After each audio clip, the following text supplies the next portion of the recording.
Bonjour à tous. Nous retrouvons le cardinal Fridolin Ambongo dans son archevêché à Kinshasa, la capitale de la République démocratique du Congo. Bonjour Éminence.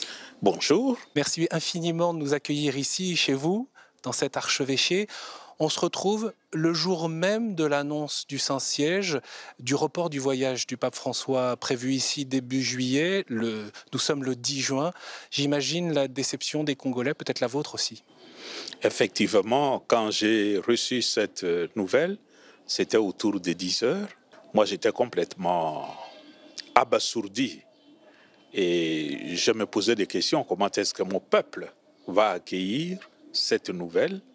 D'autant plus qu'il s'était préparé et c'était devenu pratiquement une sorte de perspective joyeuse et réconfortante pour tout un peuple qui souffre. Alors, ça me faisait tellement de la peine. Effectivement, le peuple a accueilli ça avec beaucoup de douleur. Ça, c'est un. Mais d'autre part, connaissant un peu l'évolution de la santé du pape ces derniers temps, je dois dire, je n'ai pas été complètement surpris.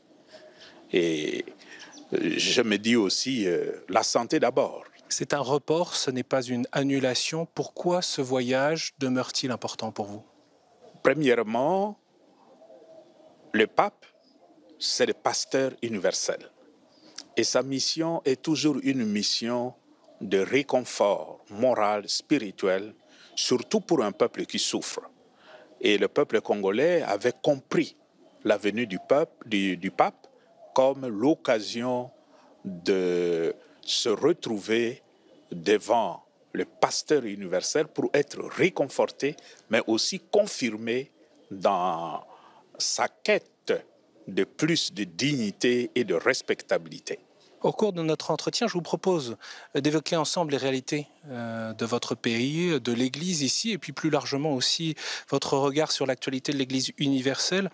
La dernière fois qu'un pape est venu en République démocratique du Congo, c'était Saint Jean-Paul II en 1985. Quelles sont, au fond, les richesses du pays et peut-être aussi ses fragilités aujourd'hui? Le Congo est un pays qui a beaucoup de potentialités. On l'a dit et redit. Le sous-sol, le sol, les eaux, il y a beaucoup de potentialités. Mais le peuple congolais est un peuple qui est aujourd'hui classé parmi les peuples les plus malheureux de la terre. Le niveau de vie, je crois que notre problème au Congo, c'est un problème d'hommes, un problème d'organisation. Bref, c'est un problème de dirigeants. Et nous avons des dirigeants qui n'ont pas le souci du peuple. Leur préoccupation, ce n'est pas créer des conditions pour que le peuple puisse vivre dignement, mais ils se préoccupent davantage de leur propre intérêt. D'où est-ce que ça vient quand on regarde l'histoire du pays, l'histoire récente de ces dernières décennies, peut-être depuis l'indépendance, 1960 ou même avant? L'histoire du Congo est assez complexe, hein? Et je n'aime pas beaucoup remonter à l'Antiquité pour expliquer ce que nous vivons maintenant, mais il y a quand même des racines qui remontent au système que Léopold II, le roi de Belge, et après le système colonial, avaient mis en place au Congo. C'était un système d'exploitation de ressources naturelles, mais qui ne mettait pas l'homme congolais au centre des préoccupations. Malheureusement, après l'indépendance, les Congolais qui ont remplacé les colonisateurs avaient comme modèle de gouvernement leur ancien maître, c'est-à-dire accéder au pouvoir pour jouir, non pas pour rendre service, mais pour jouir. Parce que dans leur imaginaire collectif, ils pensaient que le colonisateur, qui était là considéré comme l'homme le plus intelligent, le plus puissant, était là seulement pour jouir. Et cette tendance a caractérisé tous les régimes qui se sont comportés et qui se sont succédés au pays. Oui, Léopold II, c'est cette période 1885-1908. C'est ça. Ouais. Depuis l'indépendance, le pays est aux mains des Congolais. Voilà. Comment se comporte-t-il? Qu'est-ce que vous avez, vous, à leur dire? Bon, 90% de Congolais, ils sont chrétiens. Les catholiques, c'est plus ou moins la moitié de la population parce qu'il y a aussi les protestants et les autres confessions religieuses. La question pour nous en tant que pasteurs, ça nous renvoie à notre propre responsabilité dans le travail d'évangélisation. Est-ce que le travail d'évangélisation que nous avons fait depuis longtemps au Congo, est-ce que ça a touché vraiment l'âme du Congolais? Est-ce que ça a touché les cœurs du Congolais? Des fois, on a le sentiment que la foi est restée un peu à la superficie. Et pourtant, historiquement, l'Église a joué un rôle majeur dans l'histoire du pays. On dit qu'elle est la seule institution qui a tenu bon, qui a résisté face au pouvoir corrompu, par exemple. Et ça continue jusqu'à maintenant. Pour la démocratie, la liberté, la justice, la paix? Je crois, sans être prétentieux, moi je peux dire que l'Église du Congo, aujourd'hui, et depuis plusieurs décennies, c'est quand même l'Église qui donne espoir au peuple. Face en lui, il n'y a rien. Il y a des dirigeants qui l'ont complètement oublié, qui se bousculent au pouvoir, mais pour leurs propres intérêts. Mais l'Église est toujours aux côtés du peuple. L'Église, c'est la seule réalité que vous trouvez dans tout le coin et les recoins de notre pays. Tandis que les autorités de l'État, il y a des endroits où ils ne veulent pas aller. Et l'Église fait même du travail de suppléance à la place de l'État. Et le peuple congolais est très reconnaissant à l'Église catholique à cause de ça. C'est dire, on nous reproche parfois de faire de la politique, etc., de nous mêler de la politique, mais en réalité, l'Église est toujours aux côtés de son peuple, dans sa quête de plus de dignité et d'humanité. Comment mettre en mouvement les chrétiens sans que ça génère de la violence? La première chose à notre niveau, le travail à faire, c'est un travail d'éducation, de formation. Un travail de prise de conscience de la part du peuple qu'il a une force. C'est le travail que nous faisons dans le cadre de ce grand programme que nous appelons éducation civique et électorale. Notre souci actuellement, c'est de voir comment les élections peuvent se passer dans de meilleures conditions. Et nous nous organisons pour assurer l'observation électorale. Nous le faisons au niveau de l'ensemble du pays, sans aucune considération pour la religion ou l'appartenance politique, ethnique, non. C'est pour tous les Congolais. Et nous avons l'impression que grâce à ce genre de programme, le peuple commence à mûrir sur le plan citoyen, sur le plan de la démocratie. Et si on laissait ce peuple exprimer librement son choix, sa préférence, mais ce pays serait déjà très loin. Malheureusement, on fait tout pour ne pas respecter sa volonté quand il exprime aux urnes. Dans l'est du pays, il y a eu des attaques dernièrement autour de la ville de Goma, qui est l'autre ville congolaise qui attend le pape. Pourquoi cette guerre qui n'en finit pas depuis 1996 et d'où viennent ces conflits, ces luttes intestines et notamment à l'est? C'est vraiment un sujet de grande tristesse pour nous en tant que pasteurs. Parce que c'est le peuple congolais, le peuple rwandais, burundais, ougandais, pendant des années, nous avons toujours vécu en paix. Le peuple se fréquente, ils se marient entre eux, mais depuis le génocide au Rwanda de 1984 et l'entrée des Interamwe, c'est-à-dire les génocidaires rwandais Hutus qui avaient fui au Congo, le conflit s'est déplacé au Congo. On dirait que là où il y a eu les génocides, maintenant c'est la paix, c'est le développement. Mais la guerre s'est faite sur le territoire congolais et ce sont les Congolais qui payent le prix de ces conflits qui est parti du Rwanda. Aujourd'hui, nous avons l'impression qu'il y a une volonté de certains pays voisins de maintenir le Congo dans la situation de désordre, d'instabilité permanente parce qu'il y a des gens qui tirent des bénéfices de ça Parmi les voisins, il y a le Rwanda, le Burundi, l'Ouganda, mais au-delà, il y a aussi ces puissances qui soutiennent ces pays. C'est un message à la communauté internationale? Mais si ces pays se comportent de cette manière, parce qu'ils sont soutenus, et les cas du Rwanda, tout le monde sait, depuis le génocide, il y a pas beaucoup de pays qui osent lever le ton vis-à-vis du Rwanda, parce que ce sont des pays qui ont la conscience chargée. Mais nous ne sommes pas du tout contre ce qui se passe au Rwanda. C'est un pays qui se développe, un dirigeant qui a un leadership réel pour le développement de son pays. Nous saluons ça. Mais que le Congo puisse aussi se développer.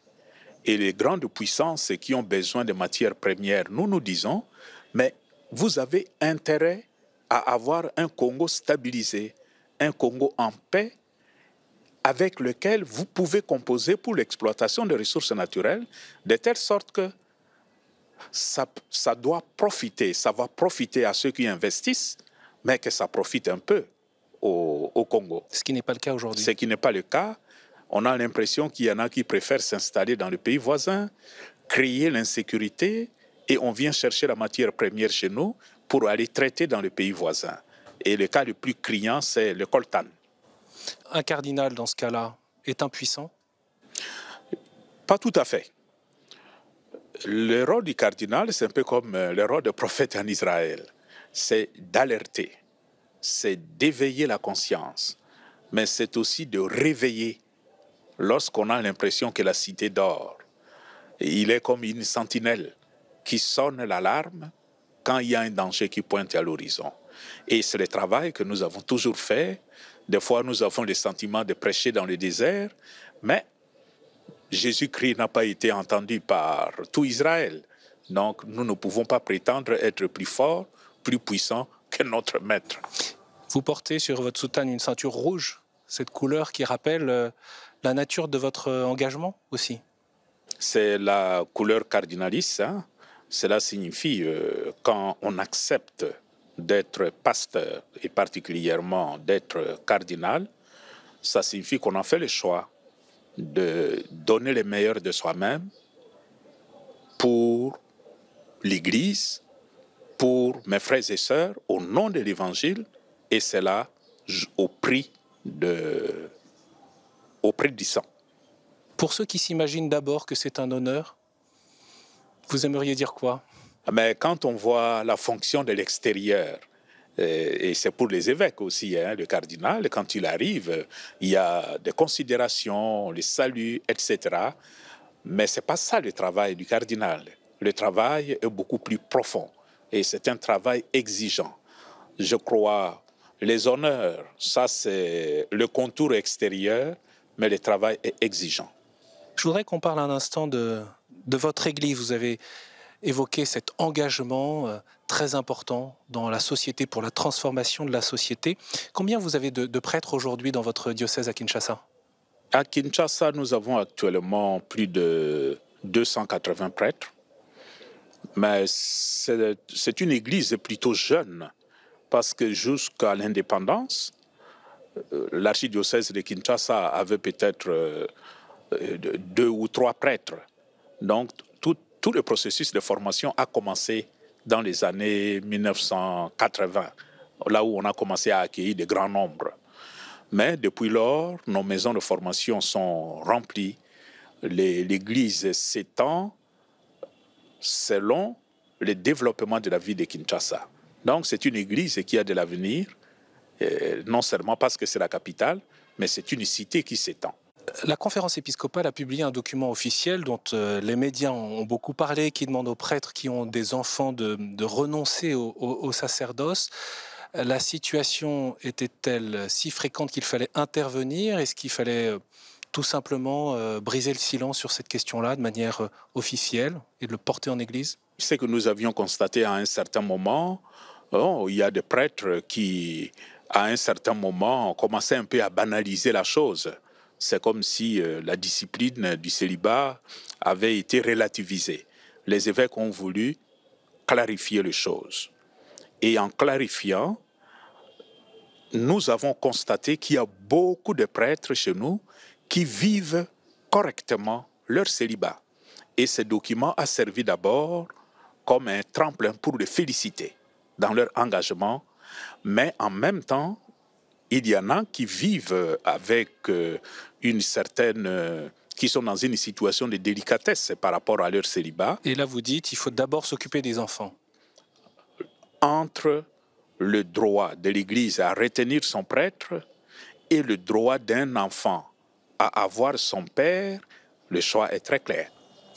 Éminence, le célibat sacerdotal est mis en débat à nouveau, je dirais, au sein de l'Église latine.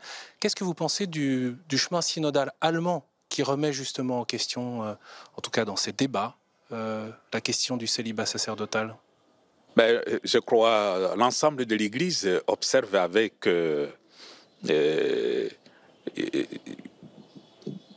une certaine,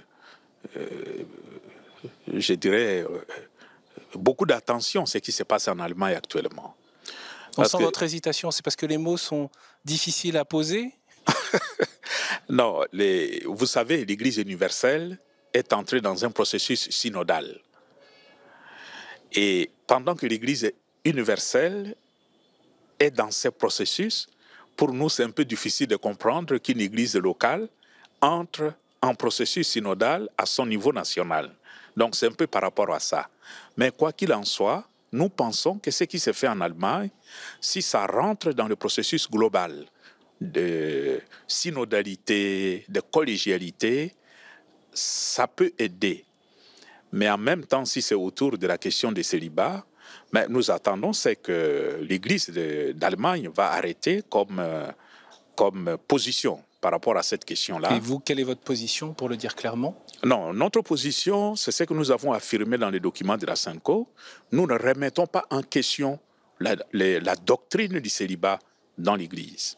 Mais nous disons tout simplement que nos prêtres, en commençant par les maisons de formation, doivent mieux comprendre la nature de cette discipline. C'est-à-dire, on ne force pas quelqu'un à embrasser le célibat. Et avant d'embrasser, il faut réfléchir. Dès lors que vous avez fait le choix, sans être obligé, mais il faut être cohérent avec vous-même. Personne ne vous a obligé. Personne ne m'a imposé le célibat. Je l'ai choisi moi-même. Et quand ça ne marche pas, je dois moi-même tirer des conclusions. Qu'est-ce que les Africains peuvent apporter, de votre point de vue, à cette transformation synodale de l'Église? C'est d'abord la notion de la vie communautaire.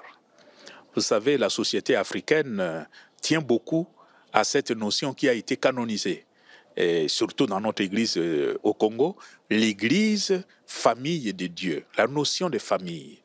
Et qui dit famille dit groupe de gens qui s'aiment, qui se veulent beaucoup de bien, et nous aimerions que l'Église puisse s'inspirer de ces modèles de l'Église famille pour son avenir. Et qui a aussi ses chants, sa culture, sa manière de s'exprimer. Je pense évidemment à ce qu'on appelle le rite zaïrois, que d'autres maintenant appellent le rite africain, qui est cette africanisation de la liturgie latine par l'un de vos prédécesseurs, notamment qui a beaucoup porté ça, le cardinal Malula.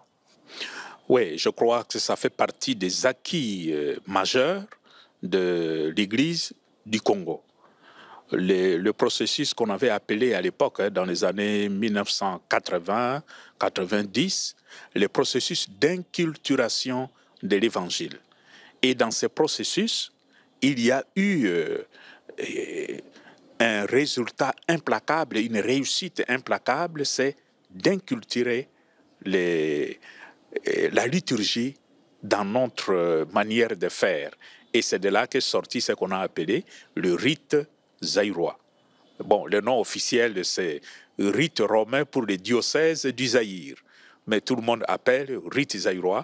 Et ça fait vraiment la fierté de notre Église parce que c'est une façon de célébrer, une manière très joyeuse de célébrer, donnant vraiment une visibilité à l'Eucharistie en tant que fête eucharistique. Vous parliez tout à l'heure de votre mission, de votre vocation comme cardinal aujourd'hui. Il faut le rappeler, vous êtes membre du Conseil des cardinaux autour du pape François. Je dirais même que vous êtes le cardinal africain du groupe. Comment se passe ce travail de proximité avec François? Ben, moi, vous le savez, quand je suis devenu cardinal en 2019, juste avant le Covid, je remplaçais mon prédécesseur, le cardinal Laurent, qui avait occupé ce poste depuis le début. Et j'arrivais dans un groupe de gens qui avaient déjà l'habitude de travailler depuis des années. Donc, dans un premier temps, je me sentais un peu perdu. Mais avec le temps, c'est très, très vite passé, de telle sorte qu'aujourd'hui, je me sens très, très bien dans ce groupe de sept cardinaux autour du pape. Je le vis avec un grand sens de responsabilité, c'est-à-dire accompagner le pape dans ce mandat qu'il avait reçu pendant les conclaves de réformer l'Église. C'est le mandat qu'il avait reçu. Et puis me retrouver dans ce cercle restreint pour aider le Saint-Père dans ce travail, je me sens très honoré, pour dire la vérité, mais en même temps, je comprends toute la responsabilité que cela implique. Oui, parce qu'il y a parfois des résistances. On le voit aussi dans l'Église, dans la compréhension de ce que veut faire le pape François. Et il faut bien le dire, parfois même l'épiscopat africain ou les épiscopats africains sont parfois désignés comme des résistants ou des opposants au pape François, peut-être à tort, c'est une caricature évidemment. Oui, effectivement, le travail que fait le pape, je crois qu'il n'y a personne qui souhaiterait être à sa place. Parce que changer de mentalité, changer de pratique, ben, il y a beaucoup de gens qui ne veulent pas. Et la grande résistance, la grande opposition, c'est plus à l'intérieur de l'Église pour le pape. Et de par le monde, nous constatons quand même que c'est plus dans les vieilles églises, notamment aux États-Unis, en Allemagne, en Italie, en Espagne. L'Afrique, par contre, c'est souvent sur des questions d'ordre moral. Il y a parfois certaines prises de position, un peu comme ça, mais l'Église d'Afrique n'est pas tellement opposée pour la simple raison qu'il n'y a pas une longue tradition de l'histoire de l'Église en Afrique. Nous sommes une Église très jeune. Parmi les décisions récentes et fortes du pape François, il y a celle de créer cardinal Monseigneur Obkaleke. On peut rappeler que c'est cet évêque nigérian qui a été refusé par son diocèse de 2012 à 2018 parce qu'il n'appartenait pas à l'ethnie majoritaire dans ce diocèse. Et finalement, le pape François d'ailleurs l'a nommé dans un autre diocèse, non sans avoir combattu pendant de nombreuses années. C'est un signe clair contre le tribalisme? C'est un message très fort que le pape a voulu donner. Nous avions suivi avec beaucoup de tristesse ce qui s'est passé dans ces diocèses où on refusait un pasteur tout simplement parce qu'il n'était pas du diocèse. Et vous savez que jusque maintenant, à moins qu'il y ait un changement ces jours-ci, ces diocèses est toujours sans pasteur. Et le pape le fait à dessein pour montrer justement aux fidèles de ces diocèses, notamment les prêtres qui sont derrière, que l'Église ne fonctionne pas comme ça. L'Église n'est pas une affaire d'ethnie, de territoire. L'Église est essentiellement universelle et catholique. Quand on voit les nombreux défis, ceux qu'on a évoqués pour votre pays, ceux qu'on parcourt pour l'Église universelle aujourd'hui, au fond, c'est quoi votre espérance? Si par rapport à l'Église universelle, ce qui se fait de très bien maintenant, si nous regardons l'évolution de l'Église, quand vous êtes en Occident, au nord, vous avez l'impression que l'Église est en train de mourir. Il n'y a pas beaucoup de vie dans les paroisses, les églises sont vides, il n'y a pas beaucoup de jeunes, etc. Mais quand vous allez au sud, que ce soit en Afrique, en Asie, en Amérique latine, mais c'est une autre église dynamique, jeune, et des églises pleines. Moi, je suis très confiant que l'église continue son petit bonhomme de chemin et avec le même dynamisme qu'elle a toujours connu, mais il y a un déplacement, un décentrement par rapport à hier. Et si vous observez très bien les nominations qui se font au niveau central, surtout pour les cardinaux, ça suit un peu ces déplacements qui correspondent à la réalité de l'Église d'aujourd'hui. Moi, je suis vraiment très confiant pour l'avenir de l'Église. Pour terminer notre entretien, s'il y avait une prière pour vous, pour votre pays, pour l'Église ici, quelle serait-elle? Qu'est-ce que vous attendez des téléspectateurs qui nous regardent? Le Congo est très connu de par le monde. Malheureusement, le Congo est connu pour ses malheurs. Ma prière, c'est que l'avenir de ce peuple congolais puisse s'améliorer, changer, pour qu'on puisse parler demain du Congo, non plus seulement à cause des guerres, des catastrophes, de volcans, etc., mais de ce que le Congo a de meilleur. Et ce pays a beaucoup de choses qu'on peut considérer comme positives, mais qu'on ne les sent pas aujourd'hui. Moi, je souhaiterais que ceux qui aiment ce peuple, ceux qui aiment ce pays, puissent nous aider par leurs prières, et ceux qui en ont le moyen d'utiliser de leur influence sur les décideurs pour que le Congo puisse enfin sortir de cette sorte de cercle vicieux de souffrance et de misère, pour que ce peuple puisse enfin vivre en paix et enfin goûter au bonheur. Merci beaucoup, Éminence, de nous avoir accordé cet entretien ici à l'archevêché de Kinshasa. Vous pouvez bien sûr retrouver cet entretien sur notre site internet ktotv.com et sur notre appli, tout comme tous nos programmes liés à l'Église catholique ici en République démocratique du Congo. Et merci à vous pour votre fidélité. À très bientôt.